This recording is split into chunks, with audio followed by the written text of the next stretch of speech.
প্রিয় দর্শক, সমকালীন বিভিন্ন বিষয় নিয়ে প্রথম আলোর নিয়মিত আয়োজন বার্তা কক্ষে সবাইকে স্বাগত জানাচ্ছি। সঙ্গে আছি আমি বায়েজিদ আহমেদ। আজ আমাদের আলোচনার বিষয় মাসুদ উদ্দিন চৌধুরী ক্ষমতার কেন্দ্র থেকে পুলিশ রিমান্ড। আর এই বিষয়ে আলোচনার জন্য আমাদের স্টুডিওতে আছেন প্রথম আলোর head of politics and crime Tipu Sultan. Tipu ভাই, আপনাকে স্বাগত জানাচ্ছি। ধন্যবাদ। টিপু ভাই, আমরা আজ আলাপ করব মাসুদ উদ্দিন চৌধুরী ক্ষমতার কেন্দ্র থেকে পুলিশ রিমান্ড। আজ তাকে 5 দিনের রিমান্ডে নিয়েছে আদালত।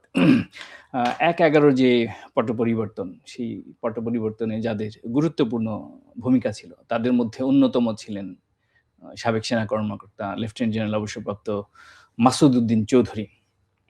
তো তাকে যে গতকাল রাতে গ্রেফতার করা হয়েছে সেটি আজ সারা দিনের বেশ আলোচিত ঘটনা। সবগুলো গণমাধ্যমেই বেশ ভালোভাবেই কাভারেজ দেওয়া হয়েছে। তাকে কোন মামলায় রিমান্ডে নেওয়া হলো? দেখেন, আজকের ভোর রাতে তো উনি অ্যারেস্ট হলেন। তখন তো পুলিশ বলল তার বিরুদ্ধে অনেকগুলো মামলা আছে। তা আমরা শেষ পর্যন্ত জেনেছি এখন পর্যন্ত মানব পাচারের অভিযোগে একটি মামলায় ওনাকে গ্রেফতার দেখিয়ে আদালতে হাজির করে। ওই মামলায় আদালত তার 5 দিনের রিমান্ড মঞ্জুর করেছেন। আচ্ছা, এর বাইরে ওনার বিরুদ্ধে এখন পর্যন্ত পুলিশ যেটা জানিয়েছেন 11টা মামলা আছে। এর মধ্যে মানব পাচারের মামলা শুরুতেই দিলেন। এই মামলাটা অবশ্য এর আগেই অভিযোগটা এসেছিল। আপনি জানেন যে উনি অবসরে যাওয়ার পরে ব্যবসায় নেমেছিলেন, রেস্তোরাঁ ব্যবসা। তারপরে উনি রিক্রুটিং এজেন্সি খুলে ওই ব্যবসাও করেছিলেন। আমাদের দেশে এটাকে আদম ব্যবসা হিসেবে বহুল পরিচিত। সেক্ষেত্রে তখন বিগত আওয়ামী লীগ সরকারের আমলে আপনি জানেন যে মালয়েশিয়া কেন্দ্রিক যে সিন্ডিকেট গড়ে উঠেছিল জনশক্তি রপ্তানির ব্যবসাকে কেন্দ্র করে, সেক্ষেত্রে মাসুদ উদ্দিন চৌধুরীও একটা অন্যতম ব্যক্তি ছিলেন এবং কি যারা তখন এই সিন্ডিকেটের মাধ্যমে সবচেয়ে বেশি মানুষ পাঠিয়েছিলেন তার মধ্যে মাসুদ উদ্দিন চৌধুরীর প্রতিষ্ঠান অন্যতম। সেই সংক্রান্তে তার বিরুদ্ধে অনেকগুলো অভিযোগ আছে। দুর্নীতি দমন কমিশন তদন্ত করছে, অর্থ পাচারের মামলা সিআইডি তদন্ত করছে। ওই সংক্রান্তে তার মানব পাচারের মামলারও মামলা ছিল, সেই মামলায় তাকে রিমান্ডে নেওয়া হয়েছে। কিন্তু তিনি তো 2018 এবং 24 সালের দুইবারের এমপি ছিলেন।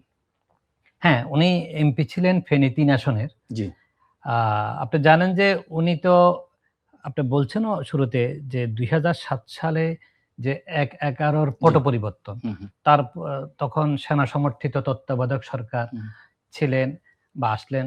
ওই সময় উনি অত্যন্ত প্রভাবশালী কর্মকর্তা ছিলেন। তখন দুর্নীতি বিরোধী যে সমন্বয় কমিটি, এটার উনি প্রধান ছিলেন। তার অধীনেই বেশিরভাগ গ্রেপ্তার হয়েছে ব্যবসায়ী, রাজনীতিক। তারপরে উনি তো অস্ট্রেলিয়া হাই কমিশনার ছিলেন। তারপরে অবসরে যাওয়ার পর উনি ব্যবসা করলেন। ব্যবসা থেকে উনি রাজনীতিতেও উনি নাম ঢোকালেন। উনি প্রথমে 2018 সালে উনি আওয়ামী লীগ থেকে ফেনী 3 আসনের মনোনয়ন ফর্ম তুলেছিলেন। তারপর আওয়ামী লীগ তাকে মনোনয়ন না দিয়ে তাকে পাঠানো হলো জাতীয় পার্টির কাছে। জাতীয় পার্টি তাকে রাতারাতি মনোনয়ন দিল। তারপর সেই মনোনয়নে 2018 যে ভোটটা আপনারা জানেন রাতের ভোট নামে পরিচিত, সে নির্বাচনে উনি এমপি হলেন অন্য সবাই মতো আওয়ামী লীগের। তখনই আলোচনা ছিল যে আওয়ামী লীগ যেহেতু 1/11 বেনিফিশিয়ারি হিসাবে আওয়ামী লীগ মাসুদ উদ্দিন চৌধুরীকে তার দল থেকে এমপি বা সংসদ সদস্য বানিয়েছে, এই অপবাদ না আসে হয়তো এই কৌশলের অংশ হিসাবে আওয়ামী লীগের যে আমরা তখন বলতো যে গৃহপালিত বিরোধী দল জাতীয় পার্টির কাছে মাধ্যমে তাকে এমপি করা হলো এবং জাতীয় পার্টির তাকে প্রেসিডিয়াম মেম্বারও করা হয়েছে। রাতারাতি করলো। যদিও আমি যতদূর জানি জাতীয় পার্টির কেন্দ্রীয় নেতা 2-1 যাদের সাথে আমাদের অত্যন্ত পরিচয় আছে, তাদের এখানে কোনো হাত ছিল না, করার কিছু ছিল না। উনিও জাতীয় পার্টিকে খুব একটা ওন করতেন আমরা জানি না। জাতীয় পার্টির কোনো গুরুত্বপূর্ণ বৈঠক, সভা, সমাবেশ, মিছিল, মিটিং কোথাও ওনাকে আমরা দেখিও নাই তেমন একটা। তো একই ধারাবাহিকতায় 2024 সালের যে নির্বাচনটা হলো সেখানেও উনি নির্বাচিত হলেন অনেকটা ওই সেই তখন তো ছিল আমি এবং ডামি। তো উনার এখানে ওই অর্থে ডামিও ছিল না, উনি অনেকটা বিনা প্রতিদ্বন্দ্বিতা না হলেও সেভাবেই নির্বাচিত হয়ে গেছেন। তাহলে কি আমরা জেনারেল মাসুদউদ্দিন চৌধুরীকে আওয়ামী লীগের বেনিফিশিয়ারি বলতে পারবো? এই আলোচনা তো আপনার ২০০৯ সাল থেকে শুরু হয়েছে। কেন? কারণ মাসুদউদ্দিন চৌধুরী অস্ট্রেলিয়াতে বাংলাদেশের হাই কমিশনার নিযুক্ত হন ২০০৮ সালের জুনের দিকে মাঝামাঝি। তারপরে ২০০৯ সালে আওয়ামী লীগ ক্ষমতায় আসে, শেখ হাসিনার সরকার গঠন করেন। এরপরে ৩ বার তার সেখানে মেয়াদ বাড়ানো হয়। সেই বিবেচনায় তখন থেকে আলোচনা ছিল যেখানে ১/১১ আওয়ামী লীগ ১/১১ বিএনপি যেরকম ১/১১ ভিকটিম ছিল, আওয়ামী লীগও ছিল। কিন্তু এই ১/১১ যারা বড় নেতৃত্বস্থানীয়, সেটা প্রধান যদি ধরেন সেনাপ্রধান তৎকালীন মইনুল আহমেদ, আওয়ামী লীগ তো তাকে নির্বিঘ্নে বিদেশ যেতে দিলেন। তারপরে যদি দ্বিতীয় ব্যক্তি ধরেন মাসুদউদ্দিন, তাকে তারা হাই কমিশনার পদে একাধিকবার মেয়াদও বাড়ালেন। তারপরে যতদূর আমরা খবর পেয়েছি ৩ বার বাড়ালেন। তারপর দেশে ফেরার পর তাকে ব্যবসা করার সুযোগ দিলেন। তাকে তাদের বন্ধু প্রতিম দলের মধ্য দিয়ে পার্লামেন্টও নিয়ে আসলেন। খালি মন্ত্রী বানান নাই, হয়তো আরেকবার থাকলে সেটা জানি না সেটা হতো কিনা। তো ওই দিক থেকে তো তাকে বেনিফিশিয়ারি অনেকে বলে, এবং এটার পেছনে নানা কথাও প্রচলিত আছে রাজনীতিতে। টিউ ভাই, ধরেন 1/11 এর পরে তো শেখ হাসিনা, খালেদা জিয়া সহ অনেকেই জেলে গেছেন। তো ওই সময় তো আরো অনেকে আটক হয়েছিলেন, কিন্তু উনি কিভাবে এই বেনিফিশিয়ারি হলেন? আপনি যদি দেখেন ১/১১ পরে, ১/১১টা আসলে যেহেতু তার ইমিডিয়েট আগে বিএনপি ক্ষমতায় ছিল, এক হিসেবে ১/১১টা ছিল অনেকটা বিএনপির উপর সিডরের মতো। আচ্ছা, যদিও তখন বিএনপির অনেক নেতাকর্মী মন্ত্রী গ্রেপ্তার যেমন হয়েছিলেন, বেগম খালেদা জিয়া গ্রেপ্তার হয়েছিলেন, তারেক রহমান গ্রেপ্তার হয়েছিলেন, একেবারে শেখ হাসিনা সহ আওয়ামী লীগের অনেকে গ্রেপ্তার হয়েছিলেন। কিন্তু আপনি দেখবেন মাঝামাঝি এক সময় শেখ হাসিনা জামিন পেলেন এবং বিদেশে চলে গেলেন। তখন আলোচনা ছিল যে সরকারের সাথে তৎকালীন এই সেনা সমর্থিত অন্তর্বর্তী সরকার বলি আর সেনা নেতৃত্ব বলি, তাদের সাথে আলোচনার ভিত্তিতে শেখ হাসিনা জামিন পান এবং তাদের শর্ত অনুযায়ী উনি বিদেশে যান। যদিও শেখ হাসিনা কিছুদিনের মধ্যে ফিরে আসেন, কারণ তাকে বলা হয়েছিল যে আলোচনা তখন রাজনীতি অঙ্গনে ছিল যে খালেদা জিয়াও একেবারে জামিন নিয়ে চলে যাবেন। আপনি জানেন যে খালেদা জিয়া ফাইনালি যাননি, অনেক চেষ্টা হয়েছে, উনি আর যাননি। তারপর শেখ হাসিনা আবার ফিরে আসলেন। তো এরপরে আপনি যদি ২০০৮ সালের ডিসেম্বরে যে নির্বাচন হলো, সেই নির্বাচনের আগে তৎকালীন যে সেনা নেতৃত্ব বলি বা সেনা সমর্থিত তত্ত্বাবধায়ক সরকারের নেপথ্যের শক্তি বলি, তাদের সাথে তখনকার রাজনৈতিক নেতৃত্বের এক ধরনের সমঝোতা হয়েছিল। সে আলোচনা কিন্তু আগেও ছিল, পরেও জনপরিসরে ছিল। সে সমঝোতাটা তৎকালীন সেনা নেতৃত্ব হয়তো আওয়ামী লীগের সঙ্গে তারা বেশি স্বস্তি বোধ করেছে। তারা মনে করেছিল, তাদের ভিতর তখন এই আলোচনা ছিল যে বিএনপি যদি আবার পরবর্তী নির্বাচনে ক্ষমতায় আসে, এই ১/১১ যারা মেইন কেন্দ্রীয় চরিত্র নেপথ্যের ভূমিকা রেখেছিলেন, নেতৃত্বে ছিলেন, তাদের বিপদ হতে পারে। কারণ এই সকল কর্মকর্তা ১/১১ নেতৃত্বে যারা ছিলেন, সেনা কর্মকর্তা কিংবা গোয়েন্দা কর্মকর্তা, সকলেই বিএনপির পন্থী হিসাবে পরিচিত ছিলেন। আর তাদের দ্বারা তখন বিএনপি একটা বড় ভুক্তভোগী হন বা বিএনপির সাফারার হন, যার কারণে আওয়ামী লীগকে তারা সঙ্গে সমঝোতা করাটাকে অনেকটা তারা স্বস্তি বোধ করেছিল। এবং এই যে আওয়ামী লীগের সঙ্গে যে আলোচনা সমঝোতা বা যাই বলি যদি হয়ে থাকে, সেখানে আমরা তখন যদ্দূর জেনেছিলাম বা পরবর্তীতে বিভিন্ন সূত্রে যদ্দূর খবর বের হয়েছিল, সেক্ষেত্রে মাসুদউদ্দিন চৌধুরীর একটা বড় ভূমিকা ছিল। তো এখন সেই সূত্রেই মাসুদউদ্দিন চৌধুরী আওয়ামী লীগ ক্ষমতা আসার পরও দেখবেন যারা মেইন ৪ জন গুরুত্বপূর্ণ ব্যক্তি মনে করা হয় ১/১১ নেপথ্যে বা বড় ভূমিকা, মূল ভূমিকা ছিলেন, তাদের মধ্যে একমাত্র মাসুদউদ্দিন চৌধুরী এখন দেশে আছেন। একমাত্র তার চাকরি একাধিকবার মেয়াদ বৃদ্ধি হলো, ব্যবসায়ী হলেন, এমপি হলেন, সবই হল, শেষ পর্যন্ত উনি দেশেও ছিলেন, বাকিরা কিন্তু নাই দেখে। আমার একটা প্রশ্ন আছে, ধরেন ২০০৭ সালে জেনারেল মাসুদউদ্দিন চৌধুরী তো নবম পদাতিক ডিভিশনের জিওসি ছিলেন। তো ওই সময় তো অনেক গুরুত্বপূর্ণ ব্যক্তিরা ছিলেন, তার মধ্যে উনি কিভাবে লাইমলাইটে আসলেন? আমি একটু আগে বলছিলাম যে ১/১১ শাসককে বলা হয়ে থাকে যে ৪ জন ব্যক্তি সবচেয়ে গুরুত্বপূর্ণ জি। ছিলেন। সেনাপ্রধান নিশ্চয়ই ছিলেন। জি। জেনারেল তখন মইনু চৌধুরী। মইনু আহমেদ। মইনু আহমেদ, জি। একইভাবে মাসুদউদ্দিন চৌধুরী যেহেতু নবম ডিভিশনের জিওসি জি। ছিলেন, বাংলাদেশে ক্ষমতার রাজনীতি বলেন, আর্মির রাজনীতিতে হুম, হুম। হস্তক্ষেপ বলেন, এইসবকে এই ক্ষেত্রে নবম ডিভিশন একটা গুরুত্বপূর্ণ। নবম জি। ডিভিশনের জিওসিকে এজন্য প্রভাবশালী মনে করা হয়। আচ্ছা, আচ্ছা। যেহেতু ঢাকার অদূরে তার কাছে সবচেয়ে বড় ইয়া আ তার অধীনে বিরাট সেনা হুম, সদস্যরা হুম। থাকেন। যার কারণে দেখবেন যখন যে সরকার আসে নবম ডিভিশনে তাদের আস্থাভাজন, জি। বিশ্বাসভাজন ব্যক্তিকে বসানো হয়। আচ্ছা। বিএনপি তৎকালীন বিএনপি সরকারও হয়তো তাই করেছিলেন। হুম, হুম। কারণ আপনি জানেন মাসুদউদ্দিন চৌধুরী বেগম খালেদা জিয়ার ভাই সাইদ ইস্কান্দারের আপন ভাইরা ভাই। আচ্ছা, আচ্ছা। তো উনি এই কারণে গুরুত্বপূর্ণ ছিলেন। পাশাপাশি ডিজিএফআই তৎকালীন ২ ব্রিগেডিয়ার অত্যন্ত প্রভাবশালী ছিলেন। আচ্ছা। একজন ব্রিগেডিয়ার চৌধুরী ফজলুল বারী, হুম, হুম। আরেকজন ব্রিগেডিয়ার আমিন। আচ্ছা। তো এর মধ্যে আমরা তখন যেটা জানতাম যে হুম। মাসুদউদ্দিনের সাথে এই ১/১১ র মধ্যে মাঝখানে হুম। মইনু আহমেদ তৎকালীন সেনাপ্রধানের সাথে মাসুদউদ্দিনের কিছু বিষয় মতভিন্নতা বা চিন্তার ফারাক তৈরি হয়। আচ্ছা। সে চিন্তার ফারাকের পরে আপনি দেখবেন ১ম এ মাসুদউদ্দিনের সাথে অপেক্ষাকৃত ঘনিষ্ঠ হিসেবে পরিচিত চৌধুরী ফজলুল বারী তাকে আচ্ছা। ডিজিএফআই থেকে সরিয়ে তাকে আমেরিকাতে আমাদের মিশনে ফরেন আচ্ছা, মিশনে পররাষ্ট্র মন্ত্রণালয়ে না আমাদের দূতাবাসে বদলি করা দূতাবাসে হয়। বদলি করা হয়। জি। তারপর মাসুদউদ্দিনকে অস্ট্রেলিয়া হাই হাই কমিশনার হিসেবে কমিশনার, পাঠিয়ে জি। দেওয়া হয়। এরপর বাকি ছিল দেশে মইনু আহমেদ এবং ব্রিগেডিয়ার আমিন। জি। তারাই ছিলেন ওই সময় এই দুজনের সবচেয়ে প্রভাবশালী।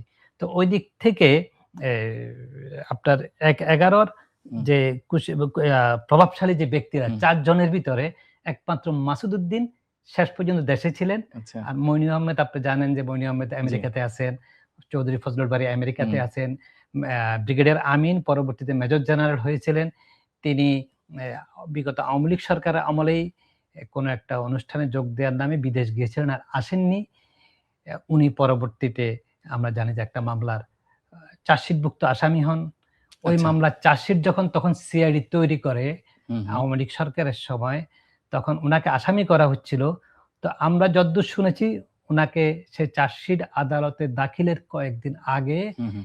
দেশ ছেড়ে চলে যাওয়ার সুযোগ করে দেওয়া হয়েছিল। আচ্ছা। টিউ ভাই, মাসুদউদ্দিন চৌধুরী অস্ট্রেলিয়ায় হাই কমিশনার ছিলেন বাংলাদেশের। তো এটা ২০০৮ সালের ঘটনা।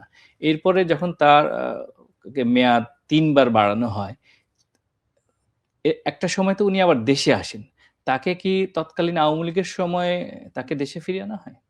না, উনার আসলে এরপর উনার মেয়াদ শেষ হওয়ার পরে ৩ বার বৃদ্ধি এটা তো নজিরবিহীন। জি। তারপর উনি দেশে ফিরে আসেন। দেশে এসে উনি ব্যবসা করেন। হুম, ১ম এ রেস্তোরাঁ ব্যবসা হুম, হুম, হুম। দিয়েছেন আমরা যতদূর জানি। গুলশানে আড়ং-এর পাশে ওইদিকে হ্যাঁ। তার রেস্টুরেন্ট বিজনেস আছে। পরবর্তীতে তো উনি তবে দেশে ফেরার পর উনি চুপচাপ ছিলেন। জি। নিরিবিলি ছিলেন বাট ব্যবসা-বাণিজ্য করেছেন। তেজগাঁ লিংক রোডে। লিংক রোডে। জি। ব্যবসা ওটা মহা বড় ব্যবসা না। হুম, হুম। হয়তো একটা ব্যবসা করলেন কিন্তু পরবর্তীতে আরো রাজনীতি, আরো ব্যবসা, আরো অনেক কিছুর সঙ্গে যুক্ত হলেন। তার আদম ব্যবসার কথাটা কিন্তু মোটামুটি দেশবাসী জানতো। যে একজন সাবেক সেনা কর্মকর্তা আদম ব্যবসায় কিভাবে জড়িয়ে গেলেন। আদম ব্যবসা তো আমরা বলি যেহেতু আমাদের এখানে জি, প্রচলিত। এটা খুব ইন্টারেস্টিং। এটা যদি নিয়ে ওইটা একটু বলেন। রিক্রুটিং এজেন্সির উনি লাইসেন্স পেলেন। উনিও পেলেন। ফেনীর আরো একজন সংসদ সদস্য ছিলেন ফেনী ২ আসনে নিজাম উদ্দিন হাজারী। জি। তিনিও লাইসেন্স পেলেন। আচ্ছা। উনারা সবাই একসঙ্গেই সেই মালয়েশিয়া কেন্দ্রিক যে জনশক্তি হুম, রপ্তানির হুম। যে সিন্ডিকেট, সেই সিন্ডিকেট ব্যবসায় যুক্ত হওয়ার লক্ষ্য নিয়েই যে ও এটা আচ্ছা। করেছেন, হুম, হুম। এটা পরবর্তীতে প্রতীয়মান। তারা যা লোক ওখানে পাঠিয়েছেন এবং সবচেয়ে বেশি মানুষ আচ্ছা। উনারা পাঠিয়েছেন যে কয়েকজনের মধ্যে উনি শীর্ষ। সেইটারই রেজাল্ট আজকে গণমাধ্যমে এসেছে এবং আজকে ডিবি যে ব্রিফিং করেছে সেখানে বলেছে যে ২৪,০০০ কোটি টাকার মানব পাচারের সিন্ডিকেট সেই মামলা তাকে আ দেখানো হয়েছে। হ্যাঁ, ওইটা তো দেখালো। না ওইটা আসলে ২৪,০০০ কোটি কত কি এটা তো ধরেন আ অভিযোগ হুম, নানা হুম। ওইটা তো এখনো তদন্তের মধ্যে আছে। বাট সেখানে যে ব্যাপক অনিয়ম হয়েছে, ব্যর্থ হয়েছে হুম, ওইটা তো আছে। ওইটা নিয়ে তো এখন সরকারের একাধিক এজেন্সি এখন হুম, না হুম। আরো আগে থেকেই কাজ করছে। কাজ করছে। দুর্নীতি দমন কমিশন, সিআইডি। হুম, হুম। উনার বিরুদ্ধে তো মোট ১১ টি মামলা আমরা যতদূর জানি। ৬ টি হচ্ছে ফেনীতে আর ৫ টি ঢাকায়। এই মামলাগুলো কি ধরনের? ওনা এর মধ্যে তো 11টার মধ্যে এগুলো আছে। পাশাপাশি উনি জুলাই গণহত্যা হুম, হুম। কেন্দ্রিক জি। কিছু মামলার আসামি। হুম, সেটা ফেনীর মামলাগুলো সবগুলোই কিন্তু ওই কেন্দ্রিক। আচ্ছা। হত্যা মামলাও আছে, ওই মামলায় ওয়ারেন্টও আছে, হত্যা প্রচেষ্টা মামলাও আছে। আচ্ছা উনি উনাকে তো ধরেন আওয়ামী লীগের বেনিফিশিয়ারি হিসেবে ধরা হয়। আ জুলাই অভ্যুত্থানের পরে আওয়ামী লীগের অনেক নেতাকর্মীরা দেশের বাইরে চলে গেছে। অনেকেই দেশের মধ্যে আত্মগোপনে ছিলেন। তো ওই সময় তো উনাকে নিয়ে এত বেশি আলোচনা হয়নি। না, আপনি দেখবেন ৫ই আগস্টের যে গণ অভ্যুত্থানে জি। পরপর হ্যাঁ, আওয়ামী লীগের বেনিফিশিয়ারি হিসেবে চিহ্নিত যারা বা হুম, পরিচিত যারা, ওদের একটা বড় অংশ আত্মগোপন করেছেন। দেশে হুম। বিদেশে পালিয়ে গেছেন। কেউ অ্যারেস্টও হয়েছেন। আমার ধারণা যে উনি হয়তো দেশ থেকে সরে যাওয়ার সুযোগ পাননি বা আচ্ছা, কিছু আচ্ছা। একটা ছিলেন। তারপরে অন্তর্বর্তী সরকারের সবাই উনার বাসায় ছিলেন বলে আমরা শুনেছি। বাড়ির ধারার বাসায়? বাসায়। তো তখন ওইসব হুম, হুম। উনার বিষয়ে কিছু আলোচনা অল্প স্বল্প উঠেছিল সামাজিক আচ্ছা। মাধ্যমে। কিন্তু অন্তর্বর্তী সরকার তাকে এসব গ্রেপ্তার করেননি। এটা নিয়েও এখন আ আজকে উনি গ্রেপ্তারের পর হুম, সে হুম। আলোচনা আসছে। আচ্ছা। পুলিশের ভেতর থেকে কোনো সূত্র আমাদেরকে এমনও বলছে যে, তখনও ২-১ বার চেষ্টা হয়েছিল পুলিশের দিক থেকে হুম, যখন হুম, তার হুম। বিরুদ্ধে গ্রেপ্তারি পরোয়ানা জারি হয়। ফেনীতে আচ্ছা। ১ম গ্রেপ্তারি পরোয়ানা জারি হয়। তখন তৎকালে এই অন্তর্বর্তী সরকারের যিনি স্বরাষ্ট্র উপদেষ্টা ছিলেন, হুম, হুম। জাহাঙ্গীর সাহেব, উনার আচ্ছা, ক্লিয়ারেন্স পায় নাই বিধায় তারা তখন অ্যারেস্ট করতে পারেননি। আচ্ছা। ধারণা করা হয় যে স্বরাষ্ট্র উপদেষ্টা জাহাঙ্গীর সাহেবের হয়তো কোনো আশ্বাসের পরিপ্রেক্ষিতে উনি হুম, হয়তো হুম। কিছুটা নিশ্চিতে ছিলেন। এ আচ্ছা, আচ্ছা। নিজের বাসায় ছিলেন। কিন্তু আমরা পরবর্তী জানি যে ১২ ফেব্রুয়ারি নির্বাচনের পরে হুম। উনি বাসায় থাকতেন কিনা আমরা ঠিক নিশ্চিত জানি না। কেউ বলছেন যে বাসায় থাকতেন না। আচ্ছা। আ ধরেন উনি তো অ্যারেস্ট হলেন। তো অ উনি যেমন ১/১১ র অন্যতম প্রভাবশালী ব্যক্তি ছিলেন। তো আরও তো বেশ অনেকেই ছিলেন। তো তাদের এখন কি অবস্থা? সেটা একটু আগে অবশ্য বলছিলাম যে তাদের মধ্যে তো মইনু আহমেদ জি, আওয়ামী লীগ ক্ষমতায় আসার পর সে একটা সেফ এক্সিট পায়। জি। উনি আমেরিকাতে আছেন। আমরা এখনো আমেরিকায় আছেন। আছেন। আমরা যতদূর জেনেছি যে উনি ক্যান্সার আক্রান্ত সেখানে জি, জি। ট্রিটমেন্ট সামাজিক নিচ্ছে। যোগাযোগ মাধ্যমে নিয়ে বেশ আছে লেখালেখি উনি হয়েছে। নিজে একটা বইও লিখেছেন ১/১১ নিয়ে। যদিও সেখানে নিজেদের সাফাই বেশি গিয়েছেন। হুম, হুম। তারপরে বললাম ব্রিগেডিয়ার বারী আগেই আমেরিকায় জি। ছিলেন। আরপিআরডি ব্রিগেডিয়ার আমিন তাকেও সেফ এক্সিট দেওয়া হলো। এরপরে ওদের টিমে যারা মূলত ব্যবসায়ীদেরকে, হুম, হুম। রাজনীতিবিদদেরকে গ্রেপ্তার করে, অনেকের বিরুদ্ধে টাকা আদায়ের জোর অভিযোগ করে আছে, টাকা আদায়ের অভিযোগ উঠেছিল। নির্যাতনের হুম, অভিযোগ হুম, হুম। আছে। তাদেরও যদি দেখেন ওই টিমের সদস্যরাও হুম। বেশিরভাগ এখন দেশে নেই। আচ্ছা। এটা আওয়ামী লীগ সরকার ২০০৯ সালে ক্ষমতায় আসার পর হুম, হুম, ১০-১১ সালের মধ্যেই হুম। তারা বেশিরভাগই দেশ ছেড়ে চলে যান। আ ওই সময় তো উনি হচ্ছে গুরুতর অপরাধ দমন সংক্রান্ত জাতীয় সমন্বয় কমিটির সমন্বয়ক হয়েছিলেন। পরবর্তীতে উনি পদোন্নতি পেয়ে লেফটেন্যান্ট জেনারেল হন। অ্যা এই কমিটির অধীনেই দুর্নীতি বিরোধী অভিযান পরিচালিত হয়। ওই সময় ব্যাপক আলোচনার জন্ম দিয়েছিল ওই দুর্নীতি বিরোধী অভিযানগুলো। না, এখন শুরুতে যখন এই দুর্নীতি বিরোধী অভিযান শুরু করে আপনি জি, দেখবেন, তখন কিন্তু মানুষের এক ধরনের সমর্থনও দেখা গিয়েছিল। জি। মানুষ খুশি হয়ে গেছিল, ভাবছিল যে শুরুতে খারাপ কিছুটা লোকদেরকে স্বস্তি ধরছে। ছিল। কিন্তু ঠিক স্বস্তি বলব না, এক ধরনের মানুষ ভাবছিল যে ভালো কিছু একটা জি, করবে। জি। কিন্তু অল্প দিনের মধ্যেই যখন দেখা গেল এই দুর্নীতিবাজদের যে তালিকা দুদকের মাধ্যমে হুম, করল, হুম। সেখানে অনেক ভদ্রলোক, পরিচ্ছন্ন ব্যক্তিত্ব, ব্যবসায়ী তাদের নামও অনেকে দেখবেন আচ্ছা, আচ্ছা। অন্তর্ভুক্ত করেছে। বিভিন্ন স্বার্থান্বেষী মহলের সেখানে ইন্টারেস্ট কাজ করেছিল। ওই সময় রাজনীতির বোধহয় দুদকের মহাসচিব মহাপরিচালক ছিলেন হাসান মসউদ চ চৌধুরী। উনি যদিও দুদকের মহাপরিচালক ছিলেন, হুম, হুম। উনার একটা সুনামও ছিল। জি, জি। কিন্তু এই গ্রেপ্তারগুলো সব কন্ট্রোল করত এই সমন্বয় কমিটি। সেই আচ্ছা, আচ্ছা, সমন্বয় কমিটির প্রধান ছিলেন মাসুদউদ্দিন সাহেব আচ্ছা, এবং তখনই উনি এটার প্রধান থাকা অবস্থায় উনি একই সঙ্গে নবম ডিভিশনেরও তখন জিওসি ছিলেন। আচ্ছা। তখনই কিছু আলোচনা, কিছু অভিযোগ আসছিল যে ব্যবসায়ীদের কাছ থেকে টাকা নেওয়া হচ্ছে। হুম, হুম, হুম, যারা গ্রেপ্তার হচ্ছে আটক করে নেওয়া হচ্ছে, হুম, হুম। কিছুদিন গুম রাখা হচ্ছে। যারা গ্রেপ্তার হয়নি তাদের কাছ থেকে নেওয়া হচ্ছে। এরকম এই অভিযোগটা তখনই উঠেছিল। পরবর্তীতে জনপরিসরে এটা আরো ভালোভাবে আসে। গুমের কালচারটা মোটামুটি ওই সময়ে বেশ আলোচনায় ছিল না? না, তখন গুমের কালচারটা তো বলছে আপনি, আমি বলছি তখন মানে ব্যবসায়ীদেরকে বা না, না, গুরুত্বপূর্ণ ও তুলে ব্যক্তিদের। নিয়ে ডিজিএফআই তে আটকে রাখতো। জি, কাউকে টাকা নিয়ে ছেড়ে দিয়েছে এমন অভিযোগ আছে, কাউকে হয়তো 15 দিন 1 মাস পর গ্রেপ্তার দেখিয়েছে। আচ্ছা। আপনার ওই গুম শেখ হাসিনার আমলে রাজনৈতিক নেতাদেরকে রাজনৈতিক উদ্দেশ্যে ক্ষমতা দীর্ঘস্থায়ী করার জন্য আ যে গুম, সেটার জি। সঙ্গে এটা মিলবে না। এটা আরেকটা আচ্ছা, আচ্ছা। প্যাটার্ন। আচ্ছা। তো এখন উনাদের জেনারেল মাসুদুদ্দিন চৌধুরীর যে মামলায় তাকে রিমান্ডে নেয়া হলো। তো এই মামলার আ উম যে ফিউচার সেটা কি? না, এটা তো এখনো বলা যাচ্ছে না। এখানে তো তদন্তাধীন, তদন্তের জি। পর্যায়ে আছে। হুম। আসলে এই মামলাগুলো ফাইনালি কোথায় যাবে? বাংলাদেশে এরকম মামলা তো অতীতে অনেক হয়েছে। জি। সবগুলো সবসময় প্রমাণ করতে পারেও না। সত্য হুম, মামলাও প্রমাণ করতে পারে না, আবার মিথ্যা অভিযোগও মামলা হয়। কিন্তু এই মামলাগুলো যেহেতু এখনো একেবারে তদন্তাধীন, হুম, হুম। এটা এখনই বলা মুশকিল। আচ্ছা।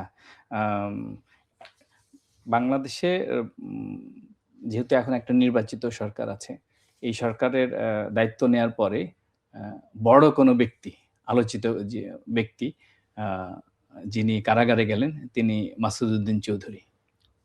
আপনি বলতে পারেন, কারণ আ পা ৫ই আগস্টের পট পরিবর্তনের পর অনেকে গ্রেপ্তার হয়েছেন। জি। অনেক আলোচিত ব্যক্তি, অনেক সমালোচিত হুম, হুম। ব্যক্তিও গ্রেপ্তার হয়েছেন। তো 18 মাস তো অন্তর্বর্তীকালীন সরকার ছিলেন। জি। এই সরকার তো মাত্র ৫ সপ্তাহ বা ৬ সপ্তাহ হুম, হুম। দায়িত্ব গ্রহণ করল।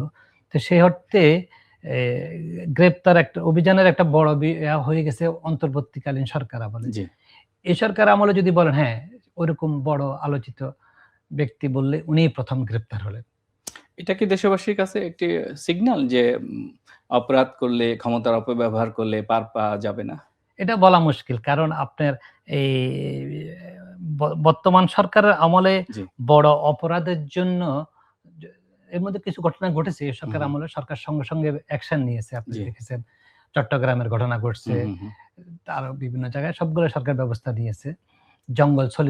সলিমপুরে একটা হ্যাঁ, হ্যাঁ। এলাকা আছে। ওখানে আইন শৃঙ্খলা বাহিনী যেতেই পারত না। যতবার অভিযানে গিয়েছে যৌথ হ অভিযান হ্যাঁ, চালিয়েছে তারা। সেখানে হ্যাঁ। ক্যাজুয়ালিটি হয়েছে।